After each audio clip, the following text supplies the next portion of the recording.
I just want to throw out a quick spoiler warning. I am going to talk about a little bit more in-depth stuff with this movie because I don't feel like I can properly explain how I feel about it without going into some spoilers. The Amazing Spider-Man is directed by Mark Webb and stars Andrew Garfield, Emma Stone, Sally Field, and is the new, more darker take on the Spider-Man mythos. We see him exploring his family's origin, not his uncle and aunt, but more his parents, who at the beginning of this movie are set up to be kind of more spy, secret agent type people that leave Peter, leaving him in the care of his uncle and aunt. They promise in this film an untold story of Spider-Man, and they did set that up at the beginning for me to get excited for. Instead of Mary Jane, we now have Gwen Stacy, who is played by Emma Stone. Very well, I might add. I think Emma Stone is one of the best parts of this film. We also have our new villain, Kurt Connors, aka the Lizard. He's a friend from the past of Peter's father, and they meet together to try to come up with an idea of how to bring regenerative powers to people trying to save the world, basically. Peter is then wrapped up in this mess with the dude. But once they set up all these elements and they started getting into the story, I just noticed that it started treading over the same ground that the original Spider-Man had done, but just not as good. Particularly the characters' relationships with each other. I only think the real relationship that worked the best and had the most chemistry was between Peter Parker and Gwen Stacy. I didn't feel any of that between him and his uncle, between him and his aunt, even the moments where you're supposed to have more of the emotional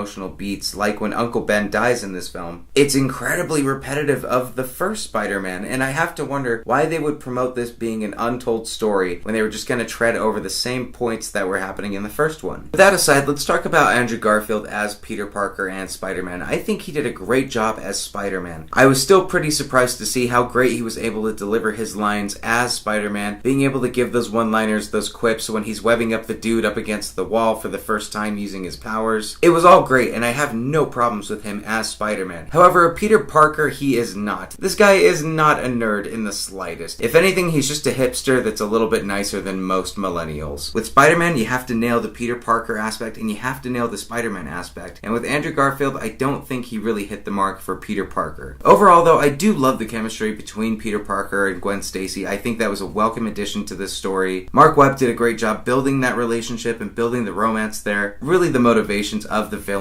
weren't clear, and I don't understand why he was wanting to turn everybody into lizards. I remember seeing this the first time thinking it wasn't as bad as what I just saw, but honestly, I don't know what just happened. I'm gonna give The Amazing Spider-Man a 6 out of 10. Now we've got the final Spider-Man up until Spider-Man Homecoming. Are you ready for this? Are you ready for The Amazing Spider-Man 2? I'll see you at that review.